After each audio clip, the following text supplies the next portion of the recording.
Assalamualaikum warahmatullahi wabarakatuh. Perkenalkan, saya Cindy Kapuspita dengan NIM 2102942. Baiklah, di sini saya akan mempresentasikan proposal penelitian dengan judul Pengaruh Penerapan Model Pembelajaran Kooperatif Tipe Two-Stay atau TSTS terhadap kemampuan pemahaman konsep matematis peserta didik kelas 7 SMP Negeri 26 Padang dengan dosen pembimbing Bapak Dr. Haji Yarman, MPD, dan Ibu Maulani Mutiarani, SPD, MPD. Baiklah, saya dari Program Studi Pendidikan Matematika, Fakultas Matematika dan Ilmu Pengetahuan Alam Universitas Negeri Padang.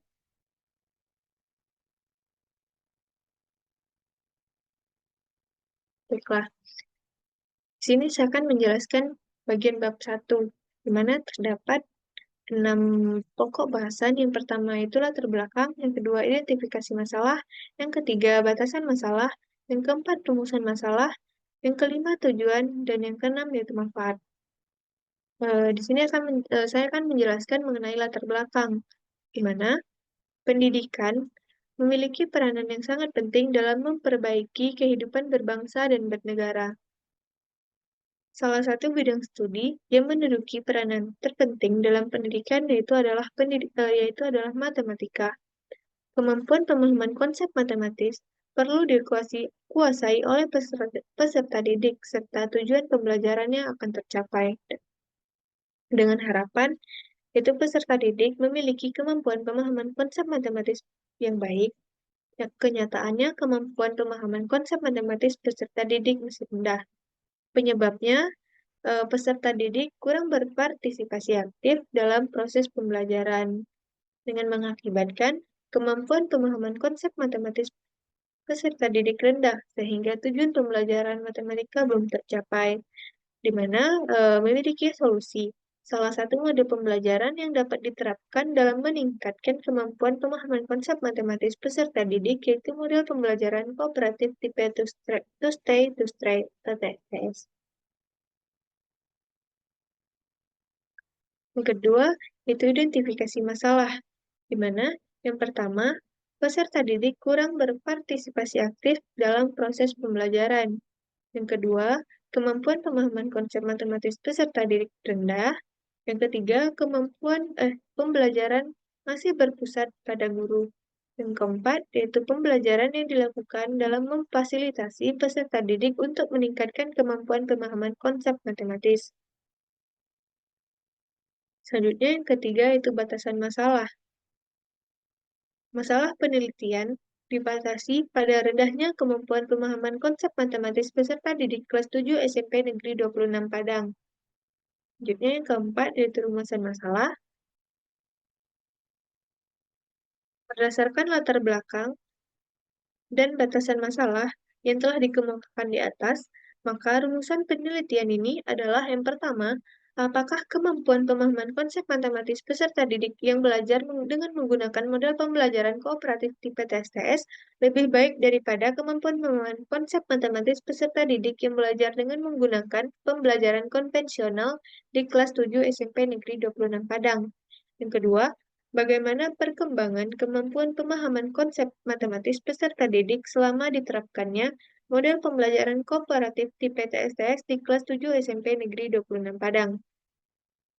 Selanjutnya yang kelima, yaitu tujuan penelitian. Tujuan penelitian ini adalah yang pertama, untuk mendeskripsikan kemampuan pemahaman konsep matematis peserta didik yang belajar dengan menggunakan model pembelajaran kooperatif tipe TSTS lebih baik daripada kemampuan pemahaman konsep matematis peserta didik kelas 7 yang belajar menggunakan pembelajaran konvensional di kelas 7 SMP Negeri 26 Padang.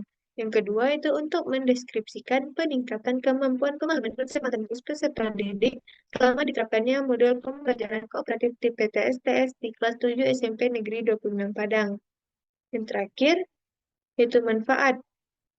Dan di sini manfaat yang pertama itu bagi peneliti, yaitu sebagai tambahan wawasan ilmu pengetahuan, bekal, dan pengalaman awal untuk menjadi guru matematika. Yang kedua, bagi peserta didik, itu diharapkan dapat meningkatkan kemampuan pemahaman konsep matematik peserta didik. Yang ketiga itu bagi guru, yaitu sebagai pertimbangan dalam melaksanakan pembelajaran matematika guna meningkatkan kemampuan pemahaman konsep matematis peserta didik. Yang keempat itu bagi kepala sekolah sebagai bahan evaluasi dalam upaya meningkatkan mutu pembelajaran yang ada di sekolah tersebut. Yang kelima itu bagi peneliti lain, itu sebagai bahan referensi dan masukan awal melakukan penelitian selanjutnya dan menambah ilmu pengetahuan.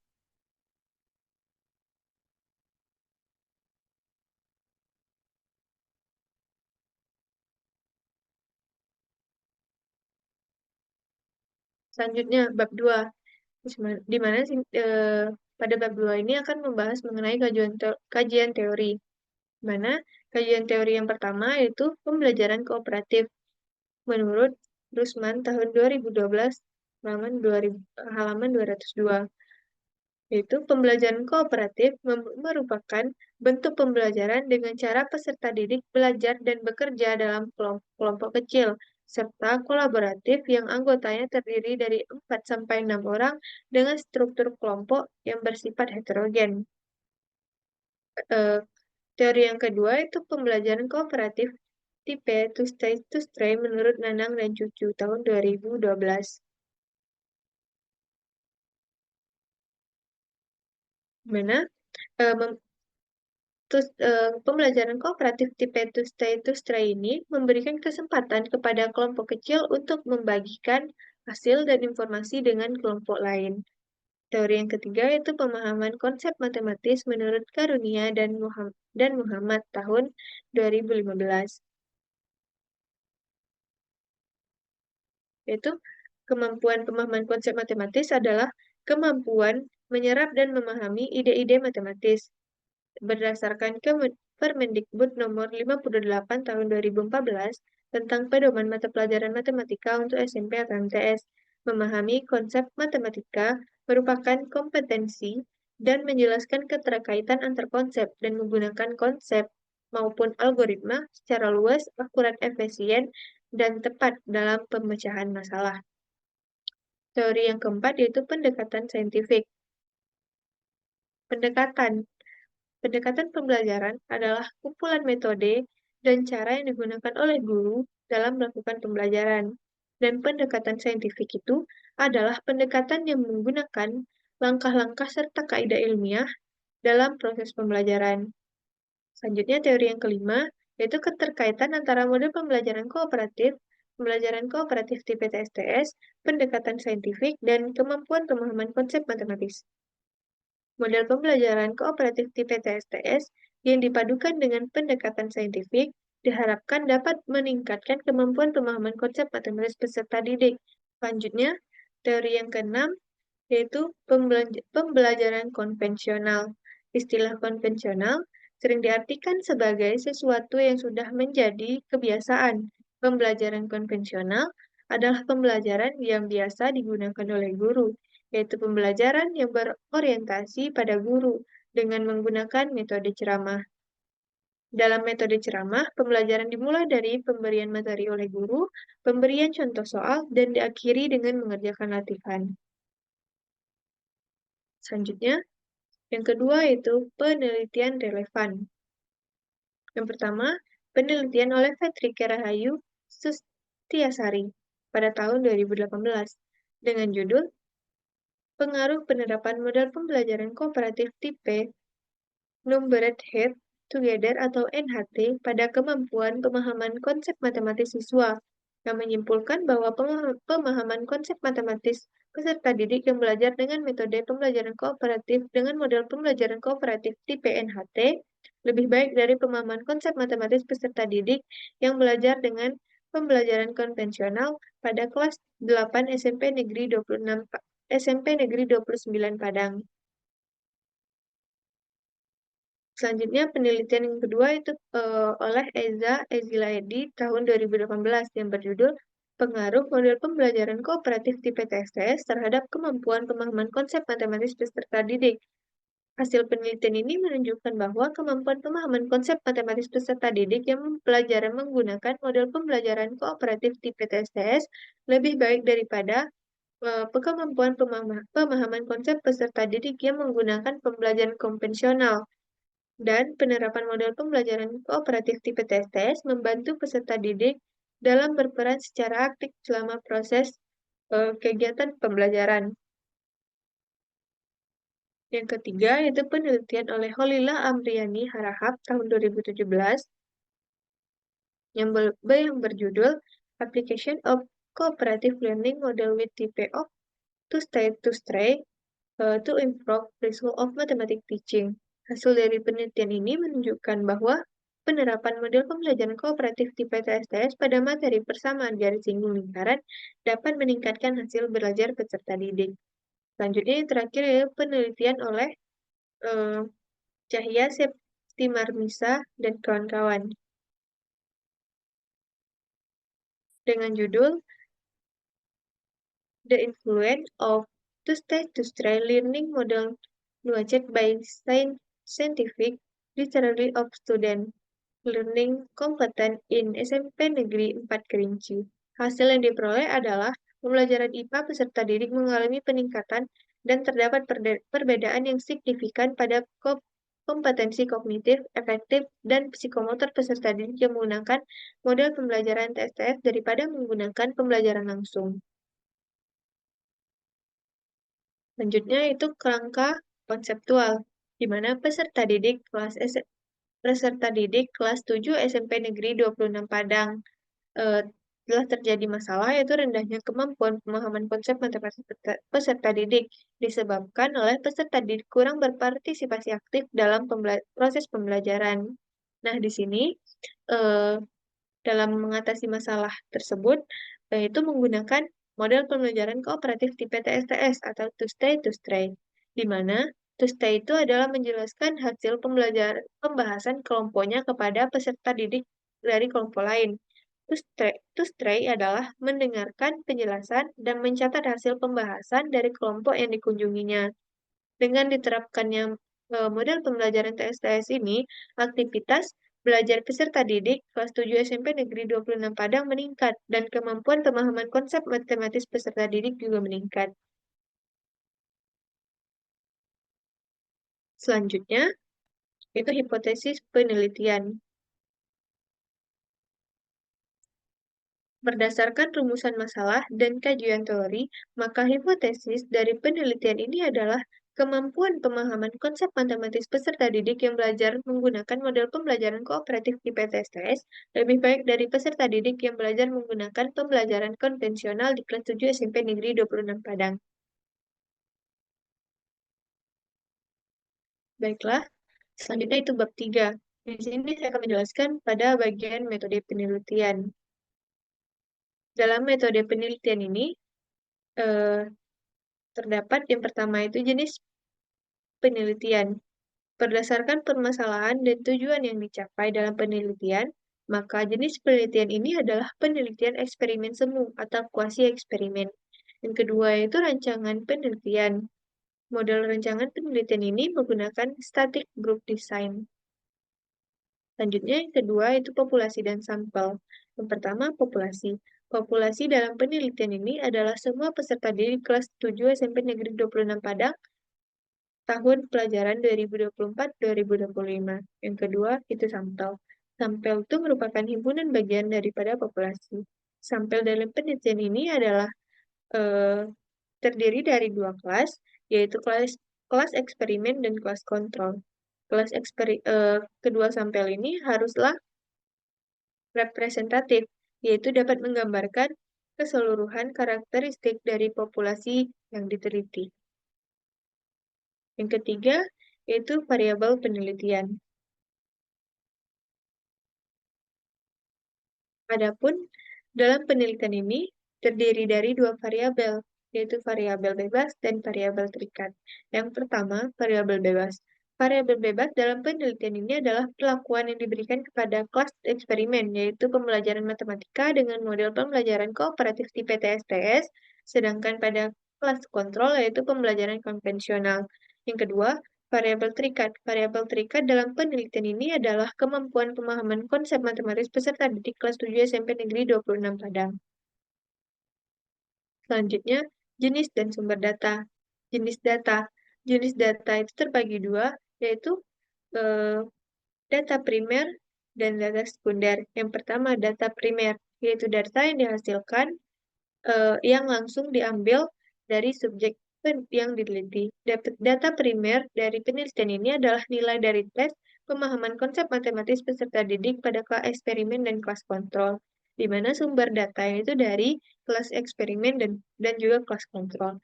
Data yang kedua yaitu data sekunder, yaitu data tentang jumlah peserta didik yang menjadi populasi dan sampel serta nilai ujian mid semester genap Matematika peserta didik kelas 7 SMP Negeri 26 Padang, pelajaran 2024-2025. Dengan sumber data itu peserta didik, tata usaha, dan guru matematika. Selanjutnya, prosedur penelitian.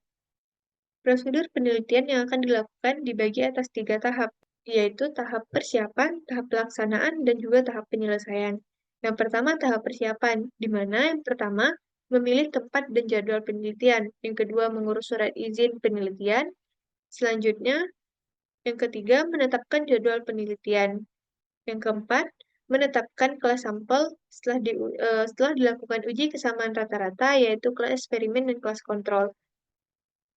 Selanjutnya, menganalisis materi pembelajaran SMP kelas 7 berdasarkan KIKD yang harus dicapai. Selanjutnya, yang kelima, yaitu mempersiapkan perangkat pembelajaran, yaitu berupa modul ajar, LKPD, dan juga perangkat pembelajaran selengkapnya.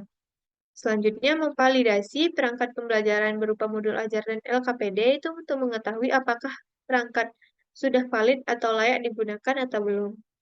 Dan juga menyusun instrumen penelitian yang berupa soal tes kemampuan pemahaman konsep. Ya, dan juga menyusun kisi-kisi soal ujian dan uji coba tes kemampuan pemahaman konsep matematis. Yang terakhir yaitu memvalidasi soal tes kemampuan pemahaman konsep matematis kepada validator. Yang kedua itu tahap pelaksanaan, di mana proses pembelajaran di kedua kelas sampel dilakukan dengan model pembelajaran yang berbeda. Pada kelas eksperimen dilakukan pembelajaran matematika menggunakan model pembelajaran kooperatif di PTSTS, sedangkan pada kelas kontrol menggunakan pembelajaran konvensional. Yang ketiga, yaitu tahap penyelesaian. Tahap penyelesaian mencakup kegiatan-kegiatan. Yang pertama, mengadakan tes pemahaman konsep pada kedua kelas sampel penelitian setelah suatu produk bahasan setelah dipelajari. Yang kedua, mengolah data yang diperoleh dari kedua kelas tersebut. Yang ketiga, yaitu menarik kesimpulan dari hasil penelitian yang didapat dengan teknik analisis data yang digunakan. Baiklah, selanjutnya itu instrumen penelitian. Instrumen yang digunakan dalam penelitian ini adalah kuis dan tes kemampuan pemahaman konsep matematis. Yang pertama, kuis ataupun tes. Kuis diberikan untuk mengetahui perkembangan kemampuan komunikasi matematis peserta didik selama diterapkannya model pembelajaran kooperatif tipe TSTS. Soal-soal yang diberikan itu berupa soal esai, di mana pelaksanaannya dilakukan di setiap pertemuan. Materi kuis itu mencakup materi yang diajarkan pada pertemuan hari itu, di mana jawaban dari soal kuis tersebut membutuhkan kemampuan pemahaman konsep matematis dalam proses pengerjaannya. Yang kedua yaitu tes kemampuan pemahaman konsep matematis. Tes ini dilaksanakan agar dapat mengukur dan mengetahui pemahaman konsep matematis peserta didik. Tes yang diberikan adalah soal bentuk uraian. Soal yang diberikan kepada peserta didik disesuaikan dengan indikator pemahaman konsep. Selanjutnya, di sini yang terakhir yaitu teknik analisis data. Teknik analisis data itu dari tes kemampuan pemahaman konsep matematis peserta didik. Dengan langkah-langkah yang pertama, menghitung skor kemampuan pemahaman konsep matematis peserta didik. Yang kedua, dengan analisis data. Analisis data di sini didapat dari hasil tes pemahaman konsep matematis peserta didik yang diolah dengan menerapkan analisis data kuantitatif. Analisis data bertujuan untuk membandingkan pemahaman konsep matematis peserta didik yang menerapkan model pembelajaran kooperatif tipe TSTS dengan pemahaman konsep matematis peserta didik yang menerapkan pembelajaran konvensional. Di sini dengan melakukan uji kesamaan dua rata-rata, di mana yang pertama dengan uji normalitas. Uji normalitas di sini bertujuan untuk melihat apakah data pada kedua kelas sampel berdistribusi normal atau tidak berdistribusi normal. Uji yang digunakan adalah uji Anderson Darling dengan bantuan software MATLAB. Yang kedua, yaitu dengan uji homogenitas variansi. Di sini bertujuan untuk mengetahui apakah data tes akhir pada kedua kelas sampel memiliki variansi yang homogen atau tidak.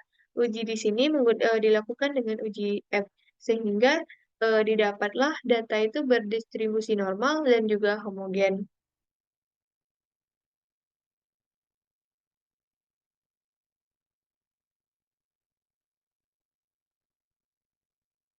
Baiklah, sekian presentasi dari saya.